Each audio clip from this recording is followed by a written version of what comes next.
If you're watching this video, it wouldn't be bold of me to assume that you like stories with happy endings. Or maybe you don't care about happy endings, but you do like my YouTube channel.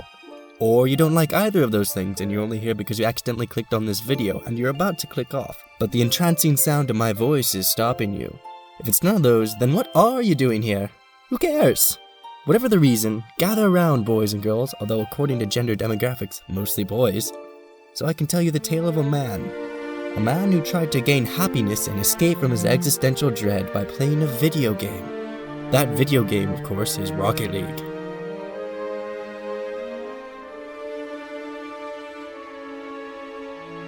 In this intriguing story, anything could happen. Adventure. Peril. Romance. Not likely. Explosions. Incoordination. But don't get your hopes up. In fact, I would keep your hopes exactly where they are, and get ready to learn a thing or two about happy endings. If you're all cozy and ready to watch, then good. If not, then too bad, because it's time to begin another episode of Legends of Rockets Extreme.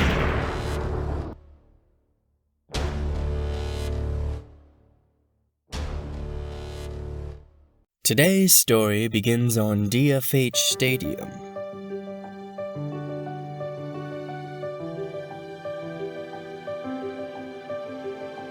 It was on a Friday. I don't remember which one. As for the stakes, this time there are some. You see, this match was a part of the Indie Gaming League Winter Circuit. If you haven't heard of IGL, you should definitely check them out, they're really cool. And this wasn't just any old circuit match, this was a playoff match. The matchup was my team, Fear, against KGM. To be completely honest with you, my team probably shouldn't have been here at all after having an admittedly poor regular season. But we ended up sneaking into the playoffs due to a low number of teams in our division. Anyway, at this point, KGM was leading the best of 5 series 2-1. Me, Theory, and the Kid needed to win this game, or Fear would be eliminated. How hard could it be? Hold on. Before we start this game, let me introduce you to the other game. That's right, we're doing 2 games at once because I can. This second game took place in the Dunk House, not long after the other game. This was a simple game of champion-level hoops, which usually consists of 4 idiots bumbling around until somebody accidentally scores. Those 4 idiots in question were me and Lemonman versus Scotty and King Chicken. Notice that I had given myself a completely genuine White Octane and Alpha Boost, under the thinking that dressing like a pro would make me play like a pro. Also notice that everyone in the lobby decided to have a yellow car, which, while not annoying at the time, would be annoying if you're trying to edit a video and make the game easy to follow.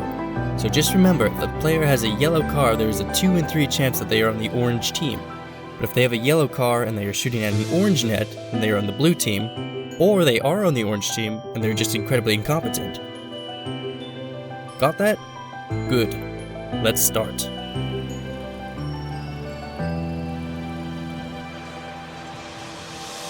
Right, now that we've gotten that out of the way, we can go back to the first game. These 2 games might seem completely unrelated right now, but it'll all come full circle in the end. Trust me, it's all in my script right here.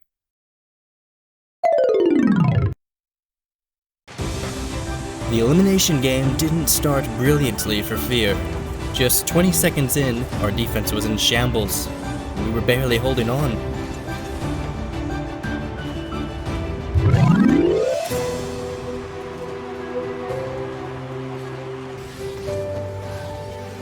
On the other hand, in the Hoops game, our defense wasn't in shambles.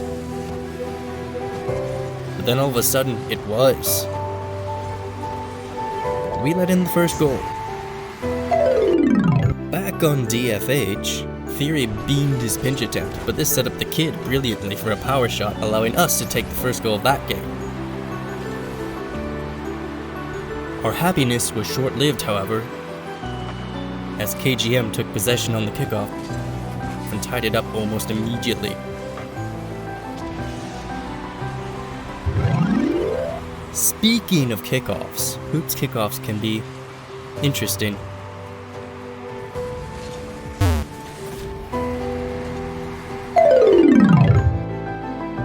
Over the next minute or so, Fear got some good chances in on offense.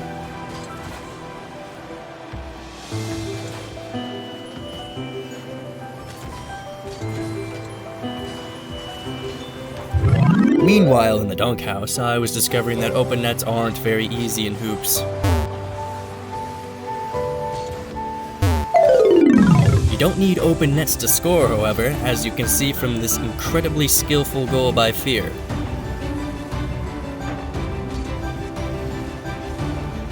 The kid continued carrying us by getting an aerial bump, leaving the goal open for the ball to go in. So now we had the lead again. We started daring to believe we actually had a chance. While things were going well on DFH, but the hoop game was going even better. Lemon Min put one in to give us the lead.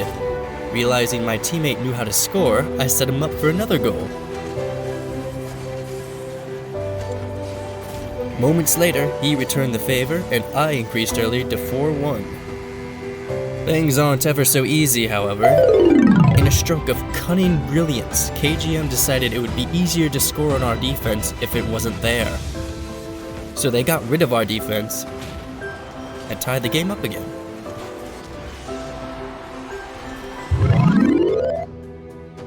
And then the ball got away from me in the hoops game, allowing King Chicken to pop it in. Not a huge problem, we still held a 2-goal lead here. But moments later, Lemon Min whiffed a fairly routine save, cutting the lead in half. Completely unacceptable play from Lemon there.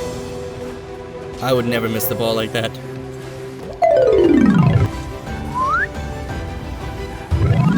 I forgave Lemon for their mistake and played on though, like a true gentleman.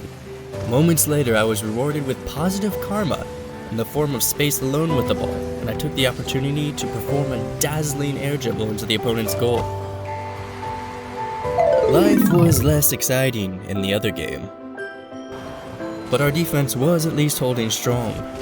Time was winding down in regulation, and we knew we just needed to put one goal in to survive. And in the dunk house, we were mere seconds away from closing out a comfortable 5-3 win. After how depressing the first episode of this series was, I just wanted to remind you that if you work hard and stay persistent, you really can find a happy ending. Of course, that's not what happens here. With just 7 seconds left, Lemon Min and I got caught in the same corner and the ball found its way into our goal. This was annoying, but not too worrying. One strong kickoff and we would be fine. I called upon my countless hours of hoops experience, jumped into the air, and dominated the kickoff. Lemon decided to put the nail in the coffin, except he missed. Deftly, Scotty caught the ball, passed it down to King Chicken, who scored it. The game was tied. A 2-goal lead blown in 7 seconds. Not a record, but I try my best. Now both games were heading to overtime.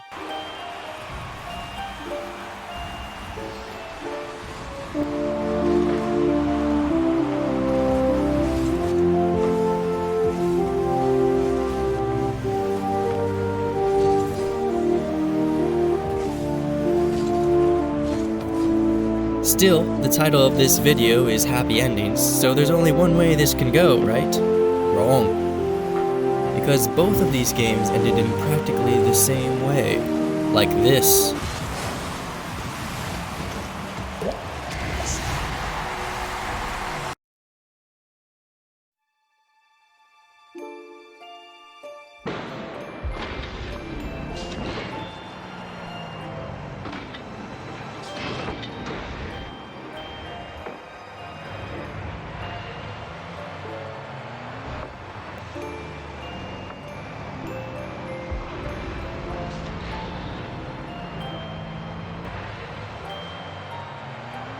It had all been going so well, but things can change in a pinch.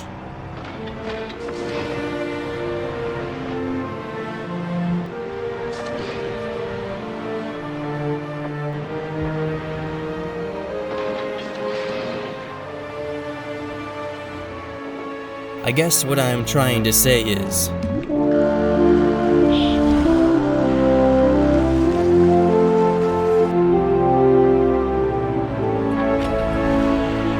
sometimes there are no happy endings.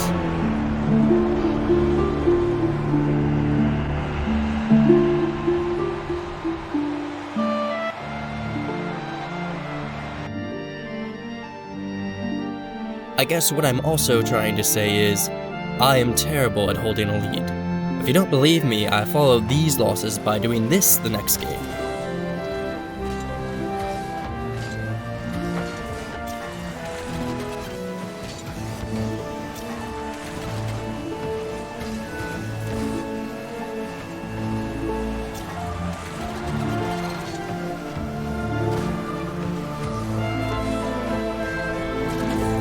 And then the game after that, I scored 5 seconds in, but then my internet decided to stop working, and my teammate had forfeited by the time I could reconnect.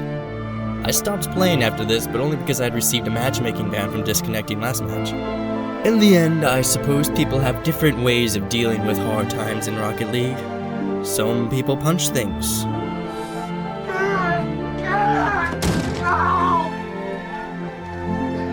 Some people try to play through it. Some people go do something else. And some people make YouTube videos that passive-aggressively blame their teammates for their own incompetence. Anyways, I need a thought-provoking and memorable way to end this video, so I'll say this.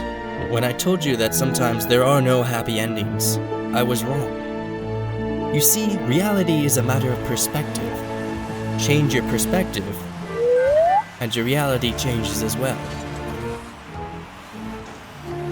So from a certain point of view, all stories have a happy ending.